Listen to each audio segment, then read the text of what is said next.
Welcome to the Keyconceptspodcast. And today we're stepping away way outside of the norm and straight into the North Pole. That's right. Today's guest is none other than the CEO of Cheer, the chairman of Cookies, the grandfather of gift logistics, Santa Claus himself. Santa, thank you so much for joining us today. Oh, it's my pleasure to be here. I just hope that lots of people get enjoyment out of this, and because so far it's been pretty cool. That's awesome. I love it. So, Santa, how are things at the North Pole this year? Are there any new upgrades to the workshop? We're always updating. A few years back, we did a lot of automation, but we still have the elves because we still need the elves to do all the automation work. So we got some elves that are pretty good with AI stuff and pretty good with monitoring all the automation stuff and if anything breaks, they're right on top of it, get it fixed. Because, we run a pretty tight schedule that we have to, get toys for all the kids all over the world. And so that we can't have too much downtime. And where it is in North Pole, it's kind of hidden. You could fly over it, probably not ever notice it. But it's home. It's cold. And there's lots of snow. And I've had kids ask me, they go, well, how many elves do you have? I have no idea how many elves I have. I know I have at least 9 regular reindeer with Rudolph and the other 8. And then we have other reindeer in reserve if for some reason one of them were to get sick or, the reindeer, some of them are female deer. So some of them could actually be with little reindeers that might not be able to make the trip. So that's what we do. Wow, sounds super busy. As soon as Christmas is over, you guys are prepping for the next year. What we usually do, we usually try to take like 2 weeks off, and then we're right back at it. Wow, what a busy schedule. What's something that most people don't know about Mrs. Claus that they should? Most people, I think Mrs. Claus just kind of stays home, bakes cookies and whatnot. Mrs. Claus is a great organizer. She keeps me in line, keeps me going in the right direction where I need to go. I know at times, like I'm gone visiting kids and whatnot, and she's still at the North Pole, kind of oversees the elves. And she probably knows the operation better than I do. As she tells me all the time, I get all the glory, but she does all the work, which is, and it's a partnership. I would not be able to get it done without her. Yeah, that's great. They say behind every strong man is a stronger woman. So kudos to Mrs. Claus helping out, keeping the factory running and getting all the presents made on time while Santa, you're doing your thing. So how do you decide who's on the naughty list versus the nice list? Is it magic, intuition, or something else? For me, the last few years, I'm in the firm belief right now that every kid should get a gift, because that's the magic of Christmas. That's the magic of the elves making presents. Maybe some kid may get a little more presents than the other kids, but as long as everybody gets a present, that's the spirit of Christmas, is the spirit of giving. Even if it's just a small toy, it gives them something where they can believe. They can believe in the magic of Christmas. And that's what it's all about. It's all the magic. No, that's great. The magic is where it all starts. What is the funniest or most surprising thing that a kid has ever asked you for? You get little things from kids and whatnot. You always get the normal toys. Barbies are big, Legos are big, Minecraft stuff is big.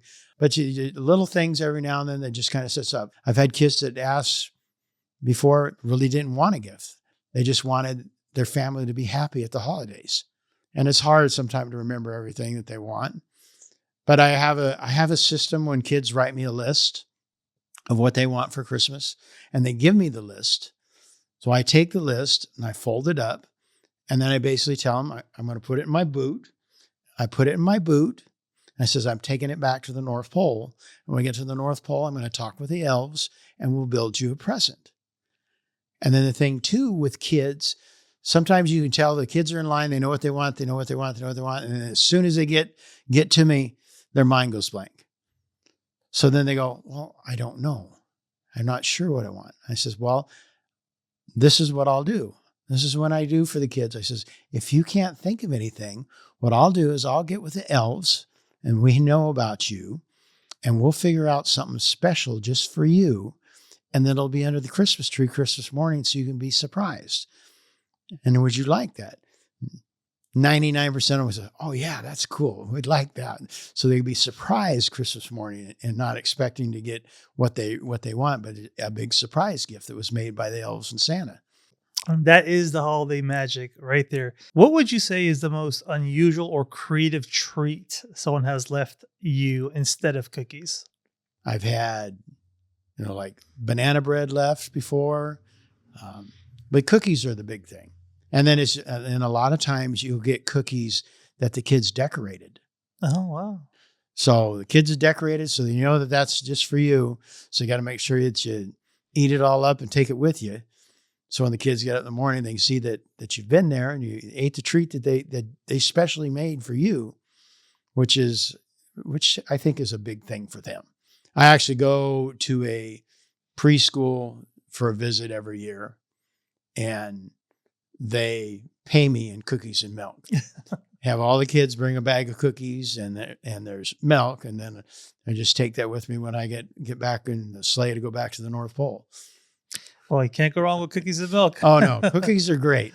If you ever don't finish the cookies, though, do you ever pass them off to the reindeer and give it to them? Well, cookies aren't really good for the reindeer, but most of the kids, some of the community events I've done, they'll have the kids make up a bag of, it's like nuts and fiber and whatnot. And it's called reindeer food. So I get those. Reindeer like carrots. So they leave carrots for the reindeer. And I'll take all that stuff and have as many houses that I stop at. That's plenty of food for the reindeer. So. No, that's great. I should have brought a cup of milk just so I could sit it on the side for you while we do the show. All right, Santa. Well, with self-driving cars now being a thing and reindeer, are they nervous about being replaced with Uber sleighs? If they replaced with Uber sleighs, they might just replace Santa too. But I don't foresee that ever happening. This is Santa and the reindeer and the sleigh have gone on for so many years, and we always get the job done. So there's no need to replace us. Yeah, that's a good point. But what if Tesla offered you a Cyber Sleigh? Would you take it, or would you stick with the classic reindeer horsepower? I like the reindeer horsepower. I know it's technology and all that stuff and everything, but with the electric car, at what point when I'm doing my rounds around Earth, at what point do I have to stop and charge it? All right.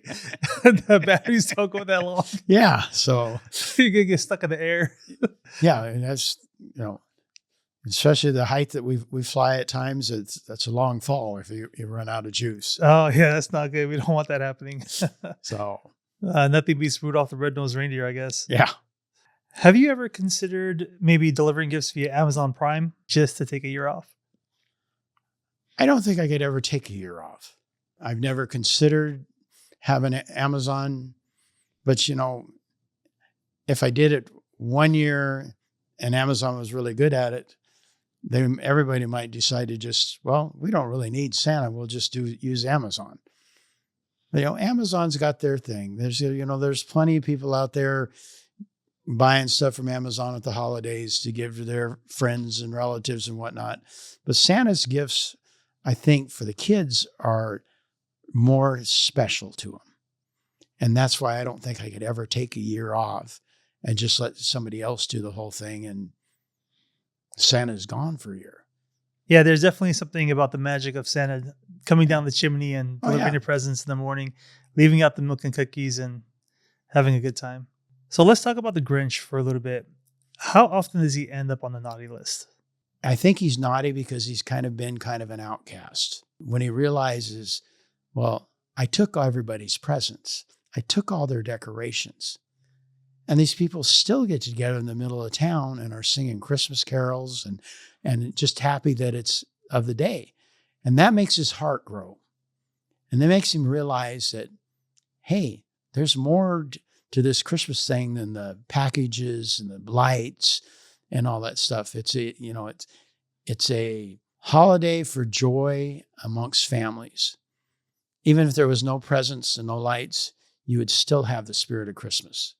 And that's where the Grinch gets it in the end and then basically becomes a changed person. So, Yeah, it's the magic of coming together. yeah. Totally. But has the Grinch ever stolen anything from you besides your time? No. I've some of my events I do, the Grinch shows up. And, he's kind of his nasty self or whatnot, but I don't let that bother me. I'll walk up to him and I'll shake his hand and he'll pull his hand back and we'll talk. And then usually by the end of the event, we're sitting together, taking pictures together. Even though he's done these things, we're taking their presents and everything, they still accept him. And that's when he realizes that that's what he's always been looking for anyhow, is to be accepted, be part of the group.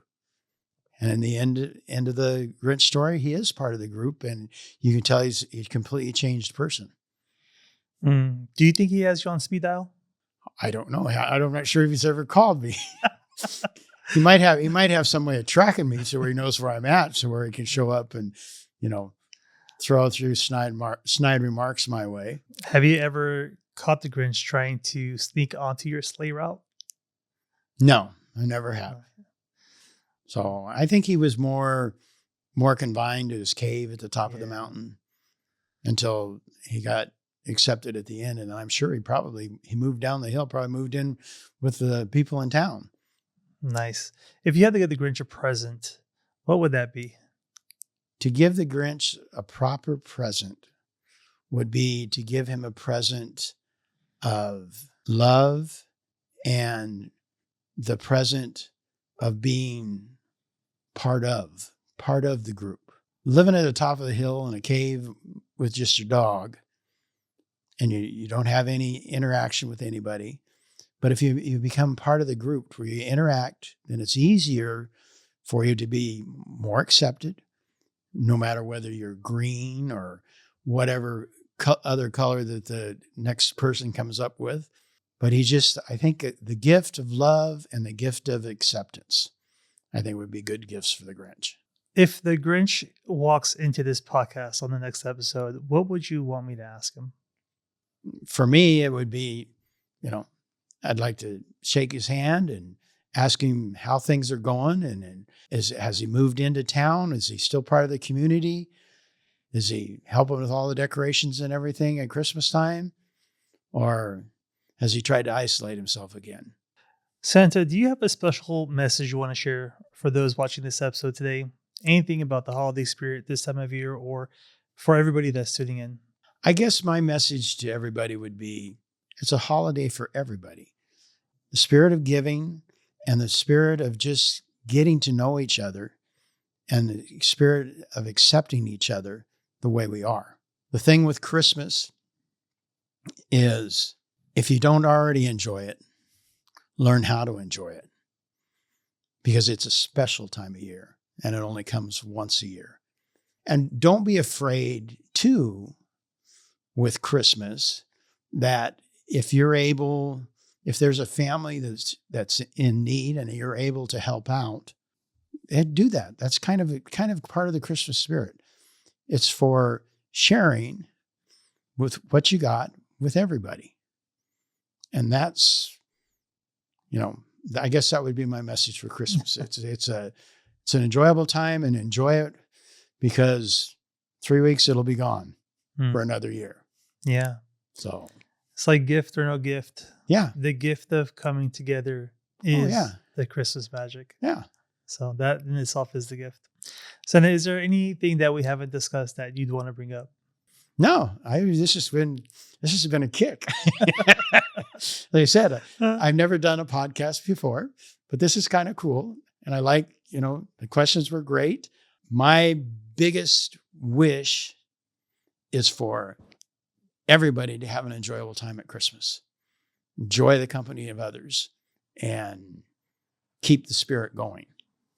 Keep the spirit going. Well, Santa, it's been incredible. Thanks for taking the time out of the busiest job on earth to hang out with us. If you've enjoyed today's episode, share it with someone who needs a little holiday cheer, or someone who's definitely on the naughty list and needs a little bit of that wake up call. And Santa, good luck out there surviving 2025. It's been a blast. All right. I'm glad we had this was great. I enjoyed every minute of it. All right. Take care. We'll catch you on the next one. Bye-bye.